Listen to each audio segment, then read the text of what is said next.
Hello, welcome y'all back to another reaction video. So today we're gonna watch Prime Vince McMahon is insane, which we already know that, but we're gonna get more deeper into the crazy and insane things that he has done. So I hope y'all are ready, because I'm not.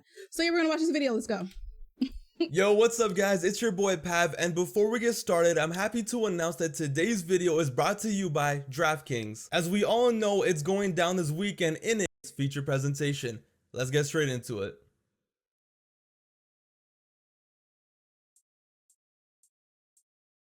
From the 80s to the mid-90s, Vince McMahon was a constant presence on WWE television. He would always appear doing interviews and commentary and was the voice of the company, and yet most viewers had no idea he was also the owner of the company. But by 1999, that all changed. Everyone knew he was the owner of the company, and he was full-fledged the most evil character in wrestling. He was 54 years old and went from looking like this to looking like this. He was so jacked, he was so oily, it didn't make any sense, and the Mr. McMahon character was out in full force. In 1999 alone, Vince was running around, going through tables, falling off steel cages, winning the Royal Rumble, arranging his daughter to be kidnapped and married by The Undertaker. He hated Austin so much that he even got his son involved in the beef and was having handicap ladder matches, and by the end of the year, he was also the WWE champion. What a lifestyle. All of that was already insane, but the thing about Mr. McMahon was the more he was on television, the older he got, the more mental this guy got. See, 99 and 2000, Mr. McMahon was iconic, right? They were special times, but the thing is, as the years went by, Vince was out here evolving like a Pokemon. Just when you thought Vince was wilding, he went further and further and crazier and crazier, and there are 4 years in the 2000s that are perfect examples of this. We begin in 2001, the beginning of prime Mr. McMahon. So as 2001 began, Vince had already told Linda that he wanted a divorce. He broke Linda's heart so badly that she actually had a mental breakdown and needed to be placed in a mental institution. But every time Stephanie would beg him, he would just kind of be like, sounds like a personal problem to me. So he has his wife sent to a mental institution, he disowns his daughter, and to really kickstart his midlife crisis, he begins to have an affair with Trish Stratus. And it's like, okay, that's fine, you know, doesn't every 50-year-old man do that?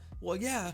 But he goes above and beyond, as is tradition for the Big Mac Man, because eventually he starts taking Trish to Linda to flaunt her, and then he finds out that his wife, Linda McMahon, is in a comatose state, meaning that she's in a state of deep unconsciousness for a prolonged or indefinite period. So yo, this maniac takes Linda, who's in a wheelchair, basically unconscious, and does this in front of her, just going crazy, tongue and mouth and everything, and Linda is just there, his real life wife, just being forced to watch this, and it just gets worse and worse. Vince was just out here for the first time showing us how wild he can truly be, and this all leads to WrestleMania 17. Father versus son. His son Shane McMahon comes back for revenge for his mother, and he proceeds to just clap his dad in a classic match. Vince basically dies in this match. Linda finally wakes up and stands up to him, and you're like, damn, okay, Vince finally got what was coming to him. You know, it came crashing down, and it definitely hurt inside. He got embarrassed on the grandest stage of them all, and now maybe, just maybe, he might go back to normal, right? Maybe he can finally relax, just be the boss, do his thing, just go back to normal.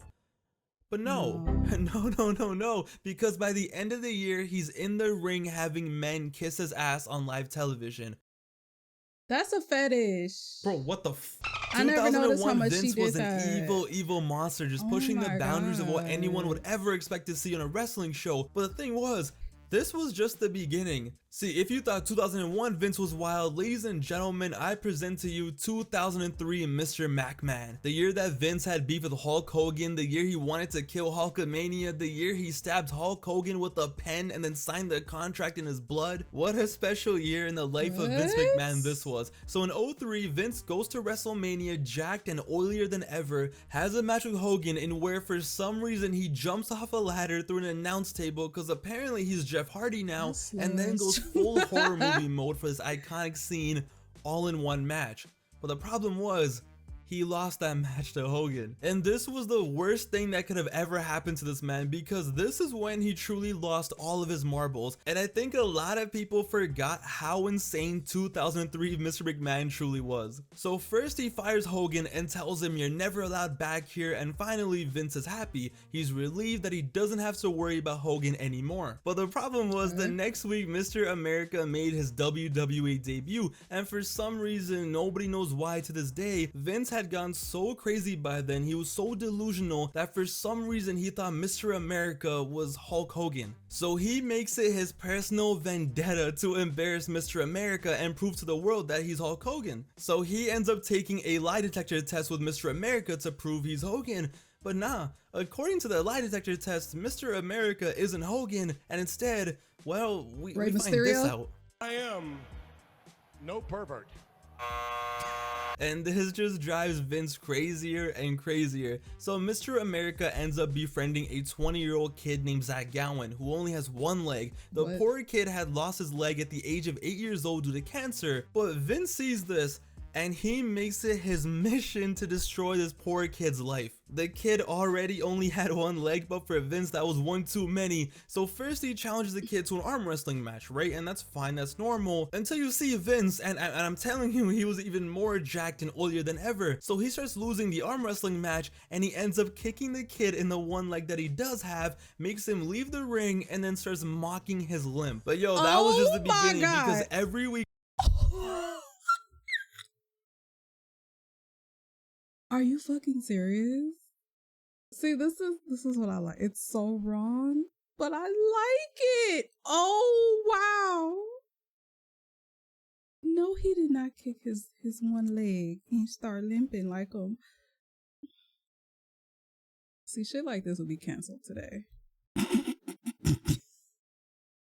Shit, this is why I'm so like desensitized to like so much shit. This is why I don't take nothing serious. Because I grew up off of shit like this. Vince would basically torture this poor kid every single week, at least once a week, and twice when there was a pay-per-view. This 58-year-old man was destroying this one-legged kid's life. Literally for no reason. This poor kid didn't do anything, didn't bother anyone, but Vince was just so cracked out at this point. Wow. He just hated him. So Brock Lesnar ends up breaking the kid's other leg, and now Zach Gowen, who has no legs at this point, he is tied to a wheelchair, his mouth is covered, and Vince McMahon ends up ordering Brock Lesnar to push him down the stairs, and this ends up becoming the greatest day of his life when Vince finally conquered the one-legged 20-year-old. So now it's late 2003, right? Vince has bought WCW, Austin is retired, Hogan is gone, the one-legged kid has no legs now, he has Sable as a side beast, life is good, life is set, he's a billionaire, he can finally relax and chill and just do his own thing.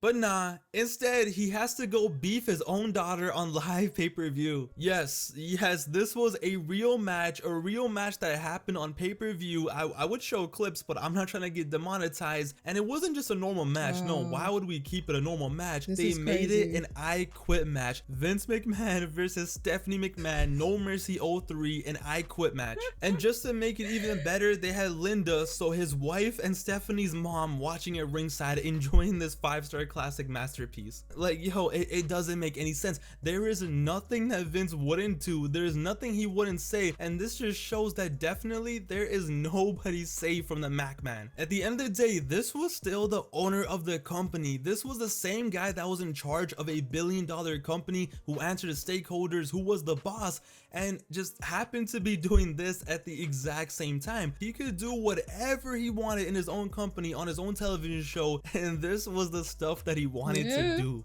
Nah, yo, 2003 Vince on SmackDown was a true menace. But fast forward to 2005, okay? 03 was done, it came, it went, he had his beefs, did his thing, it's gone.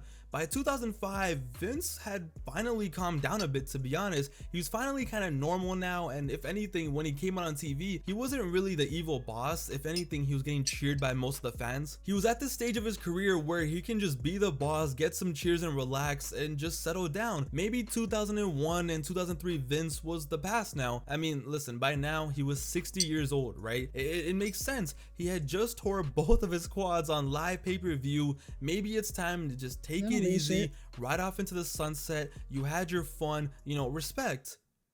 Nope, gotta beef God in 2006. Yo, it doesn't make any sense. I swear to God, it makes no sense. Vince has any minor inconvenience in life. Just one thing doesn't go his way, this man just goes 1,000 times harder. See, in 99 and 2000, Vince was pretty normal because everything was going well, right? Well, the XFL fails in 2001. He ends up losing $30 million plus. Time to start a club, pal. WrestleMania 19 in 2003 does a horrible buy rate. More people bought the Royal Rumble that year than WrestleMania. Well, time to beat up a one-legged kid, pal. And then he tears both of his quads on live pay-per-view in 2005. A total freak accident. It's an accident. It happens. You can't control it. It's fine, right? Whatever. Time to beef God, pal. Yo, that was Vince in the Ruthless Aggression era. And in 2006, I don't even know how to explain this. So he had beef with HBK. He had beef with Shawn Michaels, but HBK didn't have a partner. And Vince really wanted to have a match. You know, he just really wanted to have one.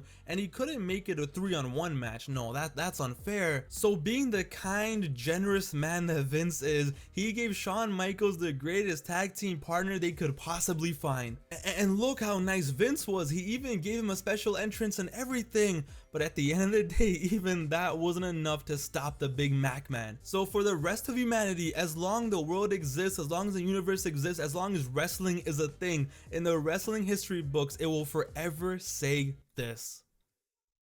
Nah, man, life is just a simulation. Nothing, I mean, absolutely nothing is off limits for Vince. I mean, do I even have to explain this picture over here? So that was 06, right? How could Vince ever top this? He tweaked in 01, he tweaked in 03, 06. How could he top this? Well, he somehow found a way in 07. So at WrestleMania 23 in 2007, Vince was in the middle of the ring. He lost his match, and in front of 80,000 people, he got embarrassed and humiliated. He's crying, he's depressed, he has shaving cream everywhere, and worst of all, he was bald. He was left looking like this, and Vince McMahon was down so bad. You know, this is Vince McMahon. This is the Big Mac Man. He can't be like this. He can't be depressed. He needed to get his swagger back. He needed to get his mojo back, and he needed to be the man once again.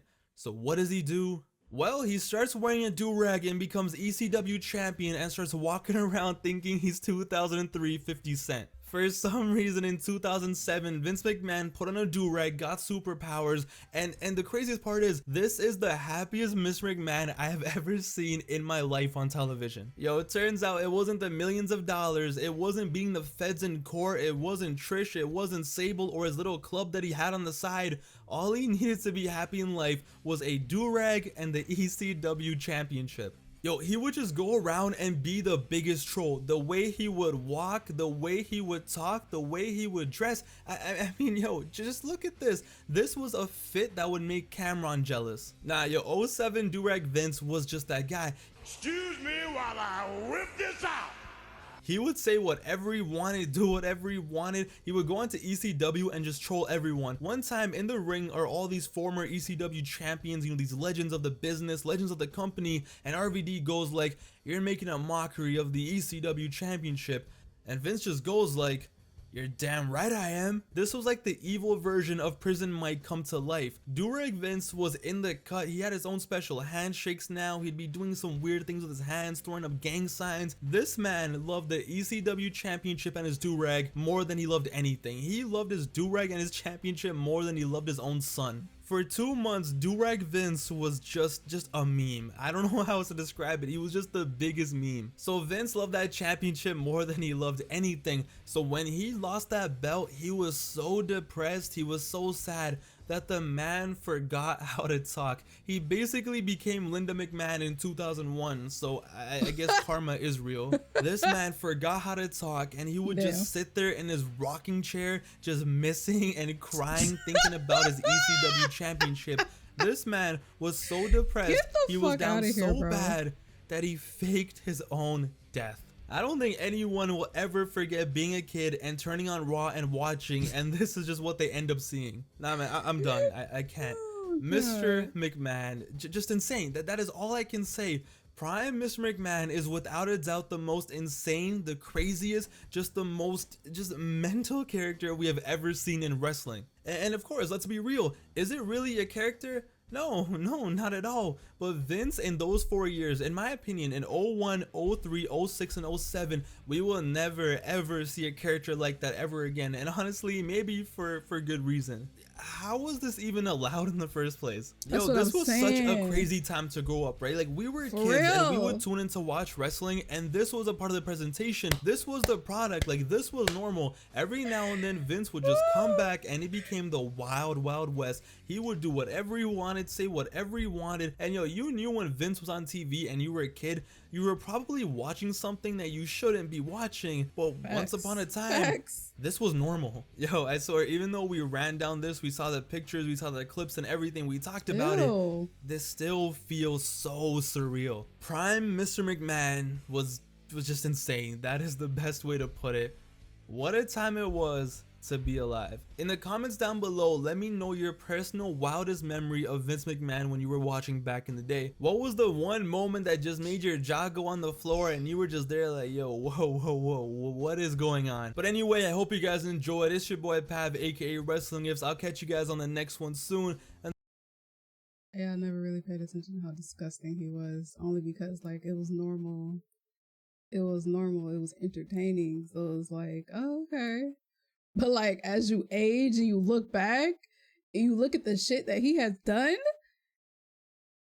demented, crazy, troll, but it was very entertaining. So it's like, you enjoyed it, but it was fucked up. But yeah, that's gonna do it for this reaction, y'all. Leave some comments down below. Let me know what you guys think. And yeah, I'll see you guys later. Bye.